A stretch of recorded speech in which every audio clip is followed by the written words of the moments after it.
Doctor ortho Ayurvedic oil and capsule. अब दर्द भी घुटने टेकेगा। लखनऊ में 9 दिवसीय श्री राम कथा महोत्सव के समापन कार्यक्रम में शामिल हुए सीएम योगी। योगी ने विपक्ष पर साधा निशाना, लैंड जिहाद से जुड़े लोगों के खिलाफ खड़ा होने की अपील। योगी ने लव जिहाद रोकने के लिए रामायण का दिया उदाहरण। शाहजहांपुर में लव जिहाद का नया मामला, धार्मिक पहचान छुपाकर युवती का वर्षों तक शोषण। प्रताड़ना से परेशान होकर युवती ने 2 बार की आत्महत्या की कोशिश। पुलिस ने मुकदमा दर्ज कर शुरू की जांच। एक आरोपी गिरफ्तार, दूसरे की तलाश जारी। हरदोई के शाहबाद क्षेत्र में एसडीएम पर हमला, राशन की दुकान के निरीक्षण के दौरान हुआ हमला। ग्रामीणों ने एसडीएम की सरकारी गाड़ी पर किया पथराव। हमले में एसडीएम हुए घायल। पुलिस ने मुकदमा दर्ज कर कार्रवाई शुरू की।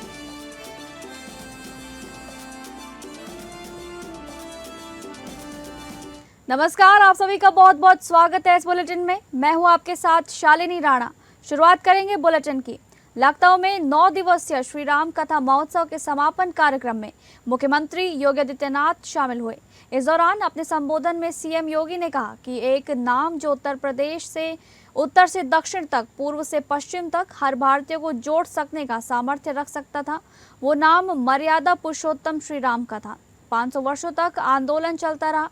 2019 में जब सर्वोच्च न्यायालय ने फैसला दिया तो उन्होंने स्वीकार किया, जहां रामलला विराजमान है वहीं राम जन्मभूमि है। सर्वोच्च न्यायालय ने के न्यायमूर्ति का व्यक्तित्व था कि हमने राम भद्राचार्य जी के व्यक्तित्व को सुना तो हमें इस बात के लिए मजबूर होना पड़ा कि कितने वर्षों से सनातन धर्मावलंबियों पर कितना अत्याचार हो रहा था। जब भी नकारात्मक ताकतें वर्चस्व में आएंगी तो ऐसे ही उजाड़ तहस नहस करेंगी जो रावण के समय में करते थे। शिक्षण संस्थाओं का वो ऐसे ही बंजर करेंगे जैसे खरदूषण ताड़का के द्वारा उस कालखंड में किया जाता था। और एक नाम जो उत्तर से लेकर दक्षिण तक, पूरब से पश्चिम तक हर भारतीय को जोड़ सकने की सामर्थ्य रखता था। पूज्य संतों के सानिध्य में वह नाम मर्यादा पुरुषोत्तम श्री राम का था। और इसलिए लगभग 500 वर्षों तक यह आंदोलन चलता रहा। एक लंबे समय तक आंदोलन चला। 491 वर्षों तक यह आंदोलन किसी न किसी रूप में चलता रहा। 2019 में जब सर्वोच्च न्यायालय की एक फुल बेंच थी, वहां के सभी माननीय न्यायमूर्तियों ने अपना फैसला दिया, तो उस फैसले में उन्होंने सर्वानुमति से इस बात को स्वीकार किया कि जहां रामलला विराजमान है वहीं राम जन्मभूमि है। अगली खबर का रुख करेंगे, जहां राष्ट्रीय जनतांत्रिक गठबंधन सरकार के सफल एवं जन कल्याणकारी 12 वर्ष पूरे होने के उपलक्ष्य में आयोजित विशेष कार्यक्रम में सहभागिता हेतु उत्तर प्रदेश सरकार के कैबिनेट मंत्री ओपी चौधरी, ओपी राजभर और संजय निषाद दिल्ली के लिए रवाना हुए। इस अवसर पर ओम प्रकाश राजभर ने कहा कि पिछले 12 वर्षों में एनडीए सरकार ने देश के विकास, गरीब कल्याण, सामाजिक न्याय, आधारभूत संरचना, किसानों, युवाओं और महिलाओं के सशक्तिकरण के क्षेत्र में ऐतिहासिक कार्य किए हैं। प्रधानमंत्री के नेतृत्व में भारत ने वैश्विक स्तर पर अपनी एक नई पहचान स्थापित की है।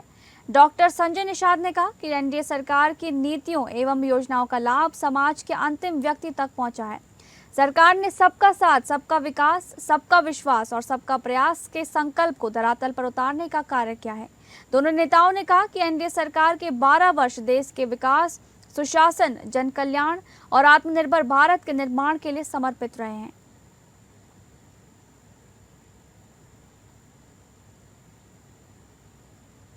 अगली खबर, बदायूं में महंगाई, पेपर लीक और किसानों की समस्याओं को लेकर कांग्रेस कार्यकर्ताओं का प्रदर्शन उस समय चर्चा का विषय बन गया जब पुलिस ने कांग्रेस जिला अध्यक्ष अजीत यादव समेत कई कार्यकर्ताओं को हिरासत में ले लिया। कांग्रेस जिलाध्यक्ष अजीत यादव के नेतृत्व में बड़ी संख्या में कार्यकर्ता उसहित थाना क्षेत्र के ककराला म्याऊ चौराहे पर एकत्र हुए। यहां कार्यकर्ताओं ने महंगाई के विरोध में पुतला दहन किया और सरकार के खिलाफ जमकर नारेबाजी की। प्रदर्शन के दौरान कांग्रेस कार्यकर्ताओं ने बढ़ती महंगाई, पेपर लीक की घटनाओं और किसानों की समस्याओं को लेकर सरकार पर निशाना साधा। मौके पर मौजूद पुलिस ने प्रदर्शन को नियंत्रित करने के लिए कार्रवाई करते हुए जिलाध्यक्ष अजीत यादव समेत कई पदाधिकारियों और कार्यकर्ताओं को हिरासत में ले लिया। उससे महंगाई चरम सीमा पर पहुंच गई है और इसके लिए ये जो प्रधानमंत्री मोदी जिम्मेवार है, इनकी सरकार जिम्मेवार है। आरएसएस और बीजेपी की विदेश नीति विफल हो गई है और हम ये कहना चाहते हैं कि इनको प्रधानमंत्री बने रहने का कोई हक नहीं है। जब आप देश नहीं चला सकते, देश की अर्थव्यवस्था को आप सही से नहीं चला सकते, तो आपको देश की सत्ता में बने रहने का कोई हक नहीं है। हम ये कहना चाहते हैं भाइयों, बड़े पैमाने पर जो महंगाई बढ़ रही है उससे देश की जनता के सामने बड़ा संकट खड़ा हो गया है। हम ये मांग करते हैं कि तत्काल जो बढ़े हुए दाम हैं वापस लिए जाएं। अगली खबर, हमीरपुर के विकासखंड सुमेरपुर के छानी गांव में तालाब में डूबकर एक ही परिवार के 3 बच्चों की मौत के मामले में कांग्रेस का प्रतिनिधिमंडल गांव पहुंचा। कांग्रेस नेताओं ने पीड़ित स्वजन से मुलाकात कर उन्हें सांत्वना दी और हर संभव मदद का भरोसा दिलाया। कांग्रेस प्रतिनिधिमंडल ने पीड़ित परिवार की समस्या और मुआवजे की मांग को लेकर राज्यपाल को संबोधित ज्ञापन डीएम कार्यालय में सौंपा। ज्ञापन में मांग की गई कि पीड़ित परिवार को तत्काल आर्थिक सहायता दी जाए, गांव में पेयजल समस्या को देखते हुए हैंडपंप स्थापित कराए जाएं, परिवार के सदस्य को स्वरोजगार स्थापित करने के लिए ब्याज मुक्त ऋण उपलब्ध कराया जाए, ऐसी उनकी मांग रही। कांग्रेस का प्रतिनिधिमंडल जिसमें पूर्व विधायक, पूर्व जिलाध्यक्ष और संगठन के पदाधिकारी, हम ग्राम छानी में जो छानी खुर्द में घटना हो गई, रमेश श्रीवास के 3 पुत्र और पुत्रियाँ थी, 2 पुत्र और 1 पुत्री। वो दोनों पिछले दिनों में हुई घटना में, क्योंकि वहाँ जब तेज़ अंधड़ आया 29 तारीख को, तो लाइट के खंभे गिर गए थे और लाइट थी नहीं, पानी आ नहीं रहा था, तो तालाब में नहाने गए वो कपड़े धोने और उसी में उनकी असमय मृत्यु हो गई। प्रतिनिधिमंडल जो हमारा था, हमने जाके वहाँ ये देखा कि वहाँ 10 दिन से विद्युत नहीं है और कहना ये चाहता हूँ कि शासन और प्रशासन की जो व्यवस्थाएं हैं वो हर जगह फेल है। कहीं भी सुव्यवस्थित कुछ व्यवस्थित नहीं चल रहा है। अगली खबर, हरदोई के शाहबाद क्षेत्र में उस समय हड़कंप मच गया जब बाढ़ चौकी का निरीक्षण कर लौट रहे एसडीएम शाहबाद सुशील कुमार मिश्र पर कुछ ग्रामीणों ने हमला कर दिया। आरोप है कि सरकारी राशन की दुकान के निरीक्षण के दौरान हुई कार्रवाई से नाराज लोगों ने एसडीएम की सरकारी गाड़ी को निशाना बनाया और उन पर पथराव किया, जिसमें एसडीएम घायल हो गए। घटना के बाद पुलिस ने मुकदमा दर्ज कर कार्रवाई शुरू कर दी है। बताया जा रहा है कि उदयवीर नामक व्यक्ति ने एसडीएम के साथ अभद्र व्यवहार किया। इसके बाद एसडीएम उसे अपने साथ ले जाने लगे और आरोप है कि उदयवीर ने फोन कर गांव के अन्य लोगों को मौके पर बुला लिया। कुछ ही देर में ग्रामीणों की भीड़ मौके पर पहुंच गई और एसडीएम की सरकारी गाड़ी पर बांस के डंडों से हमला कर दिया। इतना ही नहीं, भीड़ द्वारा पथराव भी किया गया, जिसमें एसडीएम सुशील कुमार मिश्र के सिर में चोट लग गई है। घायल एसडीएम को तत्काल सामुदायिक स्वास्थ्य केंद्र शाहबाद ले जाया गया, जहां प्राथमिक उपचार के बाद उन्हें जिला अस्पताल रेफर किया गया। जिला अस्पताल में उपचार के बाद एसडीएम को डिस्चार्ज कर दिया गया है और उनकी हालत सामान्य बताई जा रही है। पुलिस ने मामले में संबंधित धाराओं में मुकदमा दर्ज भी कर लिया है। एसडीएम शाहबाद द्वारा परियल ग्राम जो कि शाहबाद ब्लॉक में पड़ता है, उसका निरीक्षण किया गया बाढ़ की तैयारियों को लेके। इसी क्रम में वहाँ पे मौके पे जब उनके द्वारा निरीक्षण किया जा रहा था, तो वहाँ पे कथित प्रधान के पुत्र द्वारा एसडीएम शाहबाद के साथ कुछ अभद्रता की गई, जिसके क्रम में एसडीएम शाहबाद ने उनको बैठाया। इसी के विरोध में जो कथित प्रधान के पुत्र हैं, उन्होंने गांव के कुछ लोगों को बुलाया जो इनके साथ उग्र हो गए एसडीएम शाहबाद के साथ और छुड़ा के ले गए प्रधान के बेटे को। तत्पश्चात एसडीएम शाहबाद अपना निरीक्षण करके जब निकल रहे थे, तो गांव की कुछ महिलाओं ने जो कि उग्र थीं, उन्होंने एसडीएम शाहबाद की गाड़ी पे हमला किया और एक पत्थर से एसडीएम शाहबाद के सर पे चोट भी आई है। अगली खबर, स्वास्थ्य विभाग में सरकारी नौकरी लगवाने के नाम पर लाखों रुपए की ठगी का एक मामला सामने आया है। ठगी के शिकार 2 पीड़ितों ने मामले की शिकायत एसपी से करते हुए आरोपी महिला के खिलाफ रिपोर्ट दर्ज कराने की मांग की है। जब पीड़ितों ने आरोपी महिला से अपने रुपयों की मांग की तो उन्हें जान से मारने की धमकी दी गई। मैनपुरी जनपद के कुर्रा क्षेत्र के ग्राम हाजीपुर निवासी कलेक्ट्रेट पहुंचे, जहां उन्होंने एसपी को शिकायती पत्र देते हुए आरोप लगाया कि एक महिला ने उन्हें स्वास्थ्य विभाग में एएनएम पद पर स्थायी सरकारी नौकरी लगवाने का झांसा दिया था और नौकरी के नाम पर आरोपी महिला ने साल 2022 में विभिन्न तारीखों में पीड़ितों से कुल 10 लाख रुपए ठग लिए। इसमें से 6.54 लाख रुपए ऑनलाइन पेमेंट के जरिए और शेष 3.46 लाख रुपए नकद व अन्य माध्यमों से लिए गए। अरे आए हैं 4 साल पहले की बात है। रुचि यादव, वाइफ ऑफ ऋषि यादव, जो स्टाफ नर्स में गवर्नमेंट में जॉब लगाने का मामला था ना कि मैं आपकी जॉब लगवाऊंगी, कि ऐसे ऐसे मेरे सब जाने भाई हैं, ये है, ठीक है। तो किस ये पद पे जॉब लगवाने के लिए स्टाफ नर्स का, स्टाफ नर्स। पहले एनएचएम बोला, फिर स्टाफ नर्स बोला कि इस पर लगवाएंगे। उसके बाद इन्होंने ऑनलाइन ट्रांजिस्टर है मेरे पास, कॉपी है इसमें, 6,54,000 रुपए की आपसे लिए, आपसे ऑनलाइन नौकरी ली, लगवाने के लिए। नौकरी लगवाने की, 1 लोगों के 2 लोगों के। और कुछ कैश है। मामला ये है कि हमसे नौकरी दिलवाने के उसमें एवज में इन्होंने ठगी करी है 4 लाख रुपए की। किसी नौकरी दिलवा रहे थे? हमारी पत्नी को, आरती यादव। तो जब उनसे पैसों की मांग करी तो इन्होंने यही कहा कि हमसे पैसे नहीं ले पाओगे, हम पैसा आपका इन्हीं की लगवा देंगे, आपका पैसा आप ही को लगा देंगे, और हम धमकी दे रही हैं जान से मारने की। जब भी इनसे फ़ोन किया, बताइए हमारे पैर छुओ आके, जब हम आपको पैसा देंगे। हमने उनसे बहुत रिक्वेस्ट करी है, वो लेकिन पैसा देने के लिए राजी नहीं है। कितने रुपए दिए थे आप? हमने 4 लाख रुपए दिए थे। अगली खबर, जौनपुर में उत्तर प्रदेश पुलिस में आरक्षी, नागरिक एवं समकक्ष पदों पर सीधी भर्ती 2025 की लिखित परीक्षा 8 जून से शुरू हो गई है। ये परीक्षा 8, 9 और 10 जून को आयोजित की जा रही है। जिला प्रशासन ने इसे सकुशल, पारदर्शी और नकल विहीन ढंग से संपन्न कराने की व्यापक तैयारी पहले से ही कर ली थी। परीक्षा प्रतिदिन 2 पालियों में आयोजित की जा रही है, जिसमें पहली पाली सुबह 10 बजे से दोपहर 12 बजे तक और दूसरी पाली दोपहर 3 बजे से शाम 5 बजे तक चलेगी।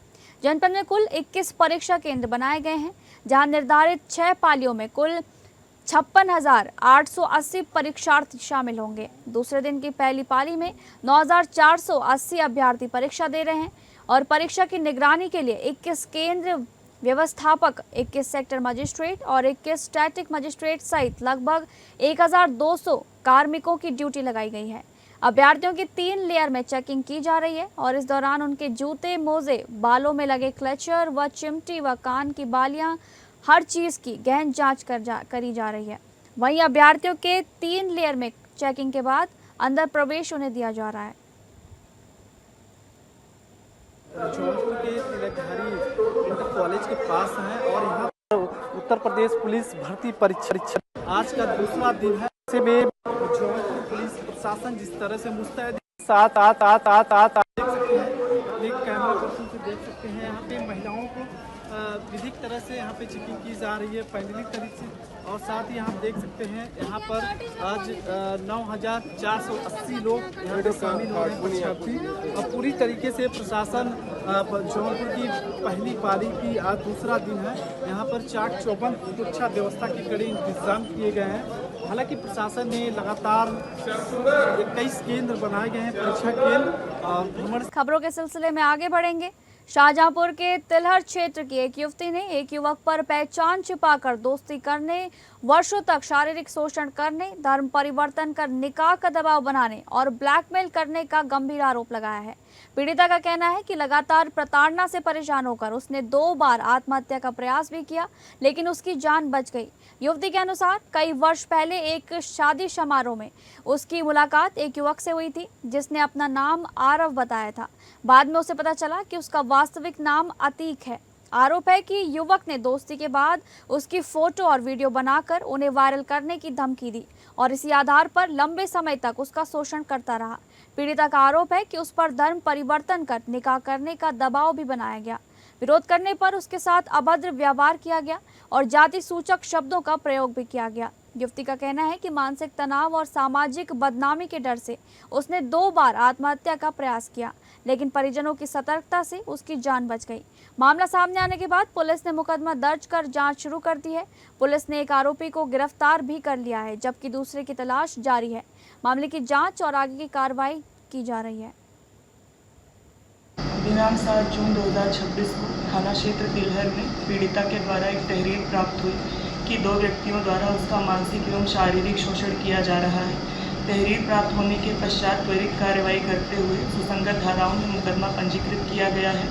2 अभियुक्तों में से एक को हिरासत में लेकर पूछताछ की जा रही है एवं दूसरे की तलाश के लिए टीम गठित कर दी गई है। विवेचना प्रचलित है। गुणदोष के आधार पर शीघ्र ही विवेचना का निस्तारण कर विधिक कार्रवाई की जाएगी। अगली खबर, लखनऊ के माल थाना क्षेत्र में पति ने अपनी पत्नी की हत्या कर दी, जहां आरोपी ने पत्नी के सिर पर धारदार हथियार से हमला किया, जिससे उसकी मौके पर ही दर्दनाक मौत हो गई। घर के फर्श पर महिला का खून से लथपथ शव पड़ा मिला, जहां मृतका की पहचान मोनिका के रूप में हुई है। घटना की जानकारी मिलते ही आसपास के लोग मौके पर पहुंच गए और पुलिस को सूचना दी गई। सूचना पर पहुंची पुलिस टीम ने घटनास्थल का निरीक्षण किया और जांच शुरू कर दी। शव को कब्जे में लेकर पोस्टमार्टम के लिए भेज दिया गया है और पुलिस हत्या के पीछे की वजह का पता लगाने में जुटी हुई है। पूरा मामला माल थाना क्षेत्र के आजाद नगर गांव का बताया जा रहा है, जहां पुलिस ने शव को कब्जे में लेकर पोस्टमार्टम के लिए भेज दिया है। फॉरेंसिक और पुलिस टीमें घटनास्थल से साक्ष्य जुटाने में लगी हैं और शुरुआती जांच में हत्या के कारणों का अभी तक स्पष्ट खुलासा नहीं हो सका है। थाना माल में सूचना प्राप्त हुई कि एक व्यक्ति द्वारा अपनी पत्नी की हत्या कर दी गई है। उक्त सूचना पर थाने की टीम तुरंत मौके पर पहुंची एवं ज्ञात हुआ कि एक व्यक्ति जिसका नाम जितेंद्र प्रताप सिंह है, उसके द्वारा अपनी पत्नी की किसी धारदार हथियार से कई बार वार करके हत्या कर दी गई है। उक्त सूचना पर मृतका के बेटे से तहरीर प्राप्त कर तुरंत थाना स्थानीय पर मुकदमा पंजीकृत किया गया। अन्य विधिक कार्रवाई प्रचलित है। मौके पर शांति व्यवस्था कायम है। 8 जून को परीक्षा देने जा रही युवतियों को अपना शिकार बनाने वाले एक शातिर अपराधी को मुठभेड़ के बाद गिरफ्तार करने में पुलिस को सफलता प्राप्त की हुई है। आरोपी हसीब, जो मूलतः ग्राम मिर्जानपुर, थाना कछौना, जनपद हरदोई का निवासी बताया जा रहा है, वर्तमान में हैदर कैनाल नाला थाना पारा क्षेत्र में रह रहा था। सोमवार सुबह आरोपी ने परीक्षा देने जा रही 2 युवतियों को चारबाग बस अड्डे के पास से आलमबाग ले जाने के लिए अपने ऑटो में बैठाए और उन्हें थाना क्षेत्र पारा के रामलीला ग्राउंड के पास सुनसान इलाके में ले जाकर उनके साथ जबरदस्ती करने का प्रयास किया। विरोध करने पर उसने युवतियों के साथ मारपीट की, उनके साथ अभद्रता की और उन्हें गंभीर रूप से घायल कर दिया। मामले की गंभीरता को देखते हुए थाना पारा पर सुसंगत धाराओं में अभियोग पंजीकृत किया गया। मुखबिर की सूचना पर पुलिस टीम ने जब आरोपी के ऑटो को घेर कर रोकने का प्रयास किया तो अपराधी ने पुलिस टीम पर जान से मारने की नीयत से फरार उसे कर दिया। पुलिस द्वारा की गई आत्मरक्षा जवाबी फायरिंग में आरोपी के पैर में गोली लगी, जिससे वह घायल हो गया और उसे गिरफ्तार कर उपचार हेतु रानी लक्ष्मीबाई चिकित्सालय भेजा गया है। पुलिस ने घटना में प्रयुक्त ऑटो, एक तमंचा व जिंदा एवं खोखा कारतूस बरामद किया है।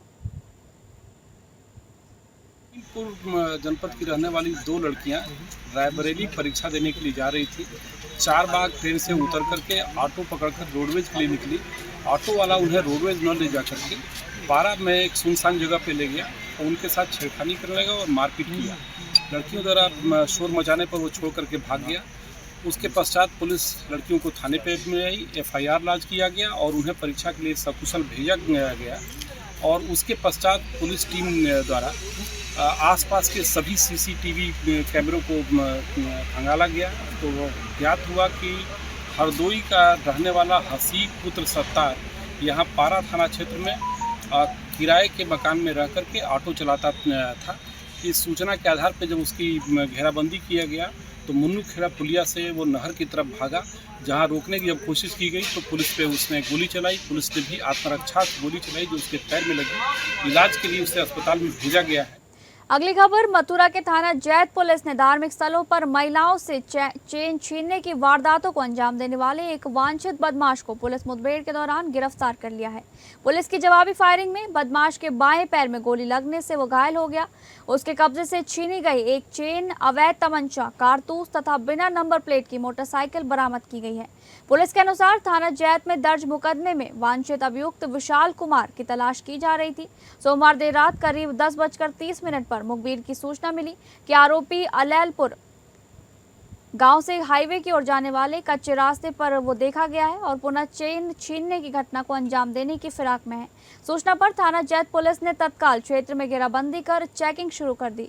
पुलिस टीम को देखते ही आरोपी ने खुद को गिरता हुआ पाकर जान से मारने की नीयत से पुलिस पर फायरिंग कर दी। पुलिस ने आत्मरक्षा में जवाबी कार्रवाई की, जिसमें अभियुक्त विशाल कुमार के बाएं पैर में गोली लग गई। घायल होने के बाद उसे मौके पर ही दबोच लिया गया और पुलिस ने आरोपी की तलाश ली तो उसके कब्जे से एक महिला से छीनी गई चेन, एक तमंचा, 315 बोर दो जिंदा कारतूस, 315 बोर 2 खोखा कारतूस तथा बिना नंबर प्लेट की एक मोटरसाइकिल बरामद हुई। जैत में ये 4 धाम से आगे जब हाईवे की तरफ चलेंगे लेफ्ट साइड में खाली जगह है। यहाँ पर एक पुलिस मुठभेड़ जैत थाने की पुलिस से हुई है। आज ये सूचना मिली थी एसओ जैत को और उनकी टीम को कि एक बदमाश के द्वारा 1 तारीख को एक चैन छीन करके एक बदमाश भागा था एक महिला से। तो इस संबंध में आज ये सूचना मिली कि वो बदमाश आज फिर चैन छीनने के लिए यहाँ पर आया। इस सूचना पर पुलिस के द्वारा चेकिंग की गई और एसओ साहब ने अपनी पूरी टीम को यहाँ पे उससे सीधे चेकिंग करने लगी। तो उसी चेकिंग के दौरान मोटरसाइकिल लेके एक बदमाश आया और पुलिस को देख करके वो उल्टे हाथ में जो खाली जगह पड़ी है उसमें दौड़ लिया और जाके पुलिस पार्टी पर उसके द्वारा फायरिंग किया। फायरिंग जब की तो आत्मरक्षा पुलिस के द्वारा भी फायर किया, जिसके पैर में एक गोली लगी। मुरादाबाद में लिव इन रिलेशनशिप में रह रही एक युवती की दर्दनाक मौत का मामला सामने आया है, जहां युवती ने कथित तौर पर नशीले पदार्थ का सेवन कर लिया था, जिसके बाद पुलिस ने उसे अस्पताल में भर्ती कराया। इलाज के दौरान उसकी मौत हो गई। पुलिस ने मृतका के पिता की तहरीर पर आरोपी के खिलाफ मुकदमा दर्ज कर उसे हिरासत में ले लिया है। मामला मजौला थाना क्षेत्र के नया मुरादाबाद का है। बताया जा रहा है कि युवती पिछले 5 वर्षों से शादीशुदा प्रभात सक्सेना के साथ किराए के मकान में रह रही थी। दोनों के बीच बीते कुछ दिनों से विवाद चल रहा था। जानकारी के अनुसार कुछ दिन पहले भी दोनों के बीच विवाद हुआ था, जिसके बाद मामला मजौला थाना पहुंच गया।